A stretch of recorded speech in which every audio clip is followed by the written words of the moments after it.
بسم اللہ الرحمن الرحیم۔ السلام علیکم رحمۃ اللہ وبرکاتہ۔ منیفہ وائس میں آپ سب کو خوش آمدید۔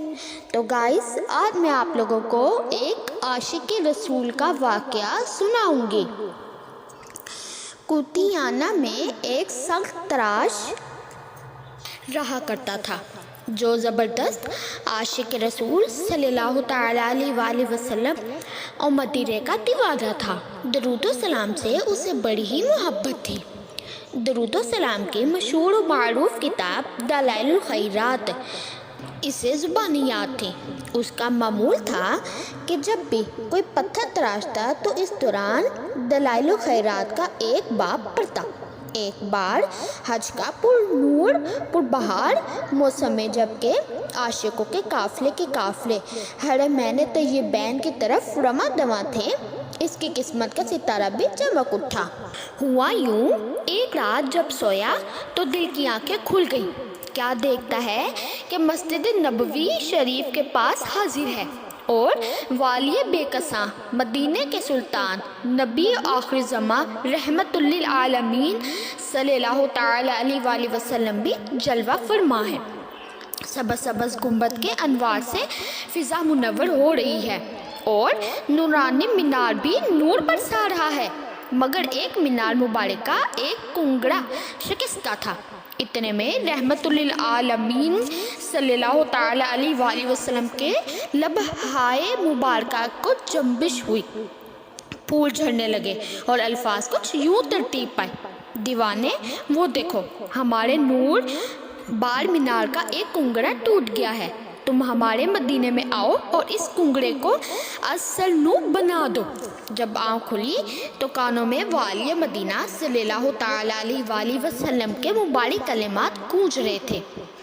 مدینے کا بلاوا آ چکا تھا، مگر یہ سوچ کر آنکھوں سے آنسو چھلک پڑے کہ میں تو بہت غریب ہوں، میرے پاس مدینے کی حاضری کے وسائل کہاں؟ لیکن عشق نے ٹھاس بندھائی، بے تاب آرزو نے دلاسا دیا کہ تمہیں تو خود سلطان مدینہ صلی اللہ تعالیٰ علیہ وآلہ وسلم نے بلایا ہے، تم وسائل کی فکر کیوں کرتے ہو؟ امید بند گئی۔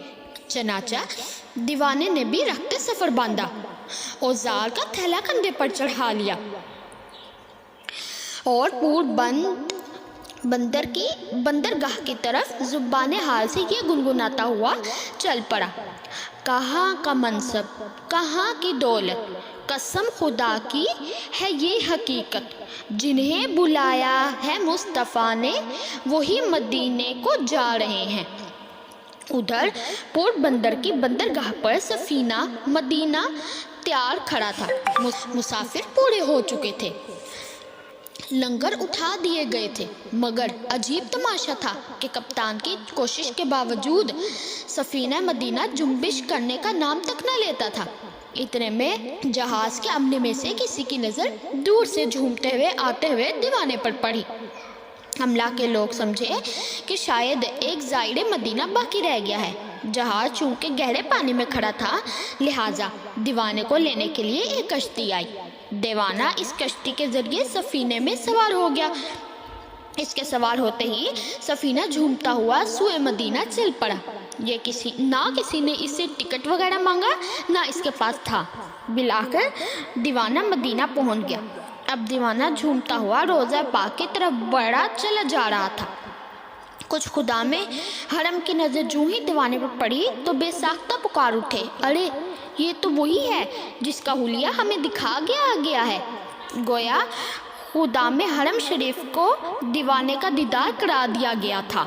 بہرکیف دیوانے نے اشک بار آنکھوں سے سنہری جالیوں پر حاضری دی، پھر باہر آ کر خواب میں جو جگہ دکھائی گئی تھی اس کو بغور دیکھا تو واقعی ایک کنگرا شکستہ تھا۔